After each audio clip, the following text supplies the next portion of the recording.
Hello and welcome to Disassebmle, and thanks for stopping by. You know, in 2025 I got my TT-01E with the CLK body in my speedruns up to 41 miles per hour. For 2026 I changed the body to the Ford GT Mk2, and I wasn't so lucky yet. On my first run a shock came off, on the next one the NIM battery failed, and I changed it to a 2S LiPo. But this only got me to 38 miles per hour. So the brush motor might be done too. In this video I built a brushless motor into the chassis. Have fun with it! I decided to use the Robitronic Razer Ten G2 brushless combo. You get the motor and the ESC for around 70 bucks, which is quite fair, and the users' reviews about it are quite good. For sure not a high-end system, but honestly the TT-01 isn't made to go to the moon. Robitronic made this combo in cooperation with Hobbywing. I don't know if this counts for the motor, the ESC or both, but it gives me trust in it. Nevertheless, let's get to the numbers everybody wants to know. The system is made for 2 to 3S. The ESC is labeled with 60 amperes. The combo is also waterproof. The ESC is equipped with a cooling fan and the programming of it can be changed with the usual program cards. The 5 things you can change and their settings are: first, the running mode, forward, brake and reverse. Second, the drag brake force, 0%. Third, the low voltage cutoff threshold, 3 volt for each cell. Fourth, the start punch, level 3 or 4. And fifth, the max brake force with 75%. Right now I stay with these factory settings. Just a few words about the motor. It's a Razer 3652 SL brushless motor with 4 poles and 4600 kV. It's more designed for racing than for crawling. It has a 540 motor size and a 3.17mm motor shaft. Interesting thing that I noticed, the box states 2 to 3S in combination with a 4600 kV. If you look either in the motor or the ESC manual, the tables there state 2S for 4600 kV. I have no 3S batteries, so right now I'm fine. But if you can explain this discrepancy or have experience with 3S and that motor, please let me know in the comments. By the way, speaking about the manuals, they are bilingual in English and German. First I remove the old motor and ESC. Pretty simple to do, but keep an eye on not to cut the wires. At least I might use the ESC for another car later. Cars that roar and engines cry. From crawling slow to speed runs fast. Moments building memories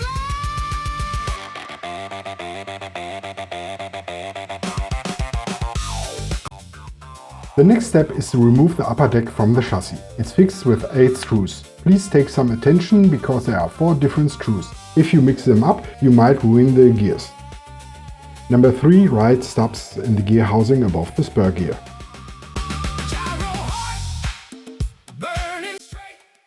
After that the gear cover is opened and you can remove the motor with this mount. metallic green, pearl white skin. Blazing fury deep. I take a short check for the length of the motor shaft. It has the same as a used motor. A short check on the teeth of the spur gear, no damages, so I can continue. Then the pinion is removed. Pearl white skin.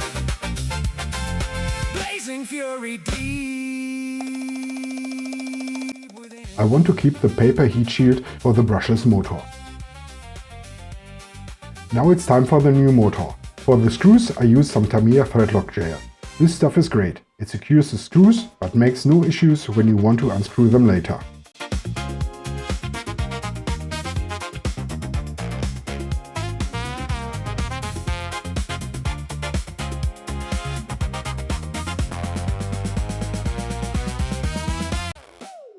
A short check if the pinion is in the right position as before, then I tighten the grub screw completely.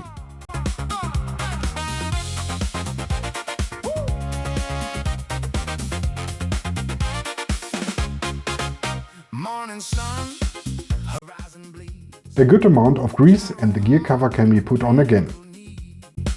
Foam tires bite, they never yield. Shiny blue bling, speed reveal. Screaming motor, endless flame. Now I notice one of the 2 mistakes I made.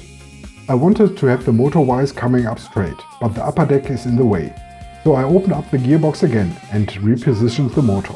And with the magic of YouTube, you can see that the motor is slightly twisted. Now I could put the upper deck back in place again. Green, pearl white skin, blazing fury deep within.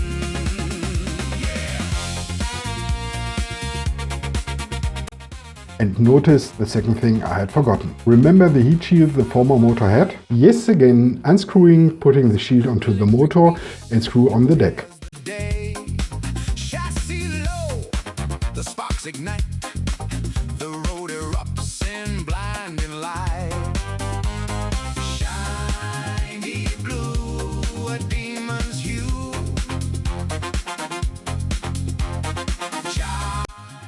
Now it's time to find the right position of the ESC and the power switch.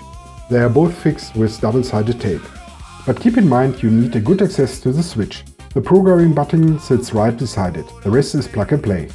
Metallic green, pearl white skin, blazing fury deep within.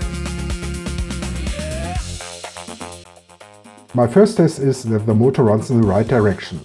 If not, like in my case here, just change 2 of the 3 motor wires. I do this every time with the yellow and orange one.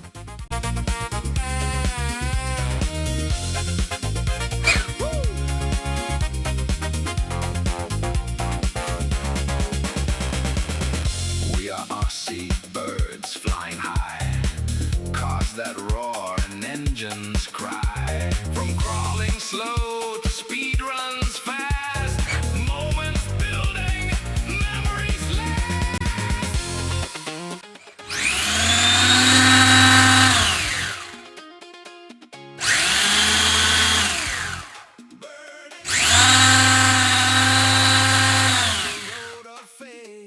At the end I cleaned up the wiring with some zip ties and checked if my work won't get in touch with the body. Now I had to program the ESC to the radio. This is pretty simple. Just connect the ESC to the battery, but don't turn it on. Turn first the transmitter on, then press the programming button beside the power switch and then turn on the power. Hold the button for around 3 seconds until the LED on the ESC flashes red and you hear a beeping sound. The first step is the neutral position of the trigger. On most of the radios the trigger is already there, so just press the program button. The LED flashes green 1 time. Full throttle, again transmitter, press the program button and the LED flashes 2 times. The last step is the engage point of the most brake force. Transmitter button, 3 green flashes, then a combination of green and red, and you know the process is complete and your inputs are memorized by the ESC. One point I like to mention. You heard that the last step is for the braking engagement. Yes, you don't program the maximum reverse speed. On reverse, the ESC never gets the full voltage. You are always lower on that input and the manufacturer doesn't expect you might doing reverse races. So it's up to you if you want to set that point at full reverse or half, or just third of the trigger travel. As long as I do speedrun, I go the safe way and set it on full reverse and have just in case an emergency brake. I close this video with a test of my programmed car, and I already can feel the better power of the new motor compared to the former brushed one. So next time we'll see it outside running and I hope for a new PB. I thank you for watching. If you got some questions, the comment section is yours. And as always, please like, share and subscribe. This really helped me out. See you soon on RC Birds.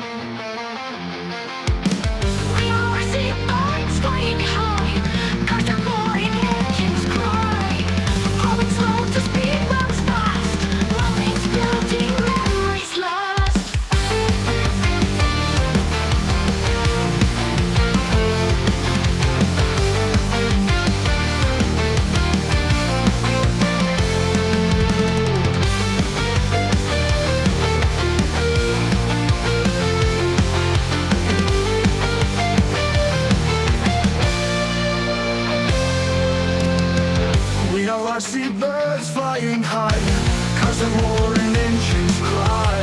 From going slow to speed runs fast, moments building, memories last.